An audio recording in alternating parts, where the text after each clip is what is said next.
Are you wondering what is wrong with my child?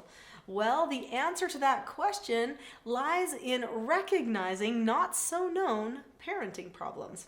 I'm Nicholeen Peck, and I teach parenting and family relationships all over the world through the lens of self-government. And in this video, we're going to be talking about parenting problems we can be on the watch for.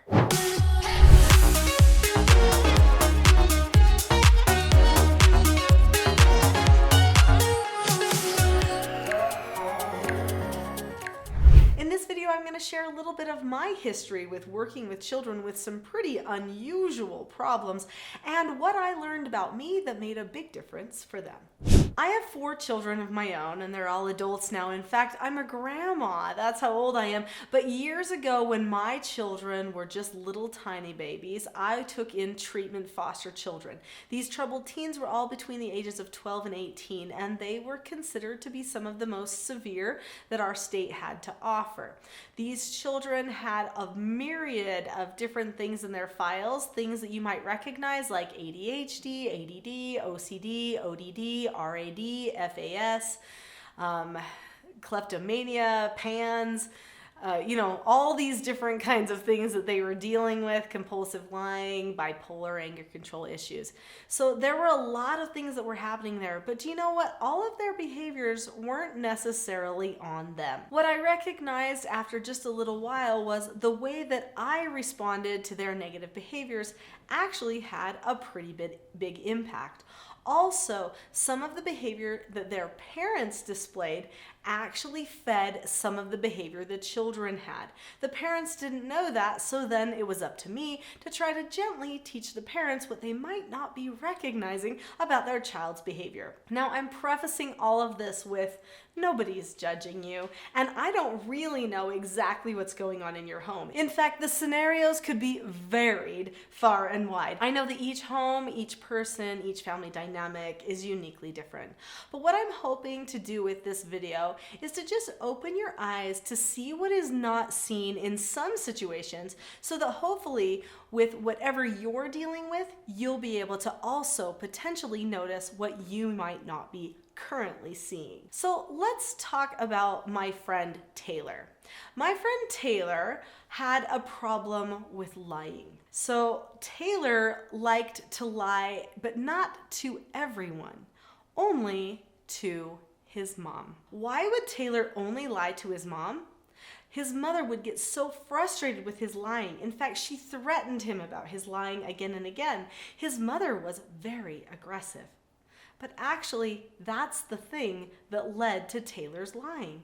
Because his mother was so scary and so aggressive and tried to induce so much fear in the heart of her son, so then her son didn't want her to know anything that he did. In fact, if he did anything he thought could potentially be wrong, he immediately started thinking up a story that he was going to tell his mother. So sadly, her reactive tendencies to be aggressive started power struggles that were constantly stuck in Taylor's mind.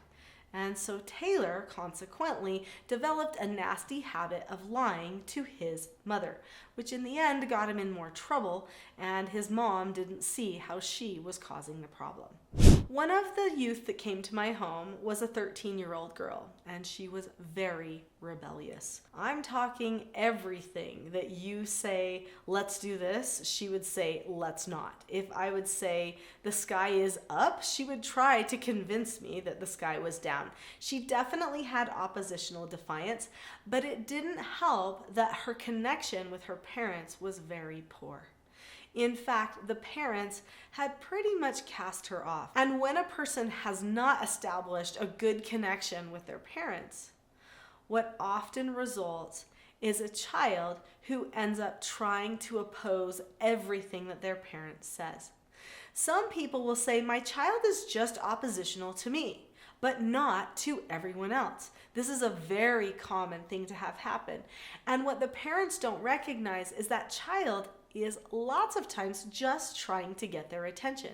They do everything as bad as possible to see if they can get the parent to pay more attention to them. Now, I know there are many parents who pay very close attention to their children, and their children still choose to be oppositional. Well, there are other solutions for that, such as skills that you can teach your child, like disagreeing appropriately or how to follow instructions. You can usually tighten up your structure a little bit and be a little bit more consistent in your correcting, praising, and pre-teaching.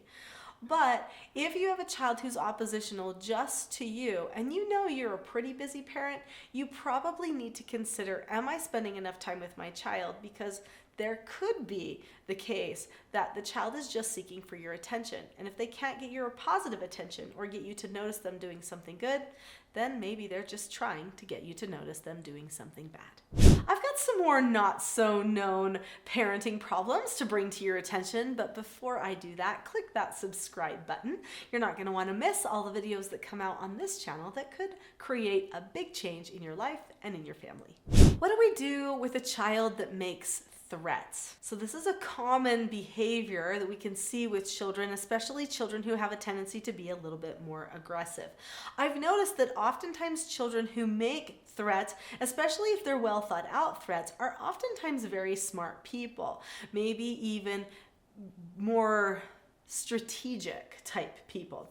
So what do you do? What do you look for that maybe you can adjust? Well, maybe that person just isn't feeling understood, and so they need to feel more understood by you, and you could teach them a skill called disagreeing appropriately to help with that. But it could also be that you are a very passive parent. If you're passive and your child is in the habit of being able to bully you or get their way by being aggressive, then that aggressive behavior is not going to stop. If you have a child that likes to verbally attack you, boss you around, make negative comments towards you, it could be that many times you are passive. Now, here's a really common thing. Lots of times parents will be passive, passive, passive, and then they say, that's enough. And they snap and they get aggressive. The child recognizes that as a power move and may back down for a moment at that particular time. But then the child uses that very same power move on the parent again and again when the parent is too tired to put that much energy into aggressive retaliation against the child's misbehavior. Keep in mind that you could be the one teaching your child to treat you disrespectfully just because you're not maintaining good roles in parental authority on every regular day-to-day interaction. What about the child that is lazy and entitled? Have you seen a child like that?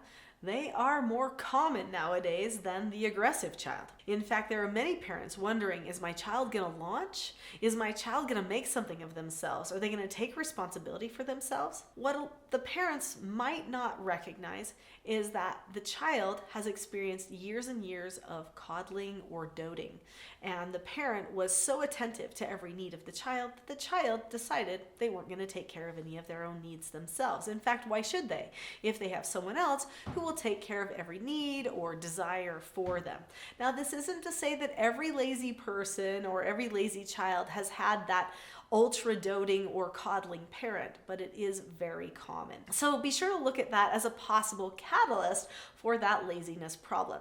That said, some children just are lazy when they hit adolescence. Their bodies are tired because of all the hormone and growth that they're experiencing, and so they just want to do less. Sometimes people feel themselves getting older, and so they feel like they shouldn't have to do any of those little menial tasks that they used to do in the past. There are many reasons why a person might be lazy or entitled, but there are sometimes, in fact, in many instances, where the parents have done too much for the children, and so the children have pretty much just decided they're not going to do anything themselves. If learning about these not so common parenting problems has been interesting to you, I'm pretty sure you'll like my next video, which is nurturing the heart of your child. You need to reach out and fix that bond and relationship with your child, and that video is a good place to start. So click on nurturing the heart of your child right now, and I'll see you there.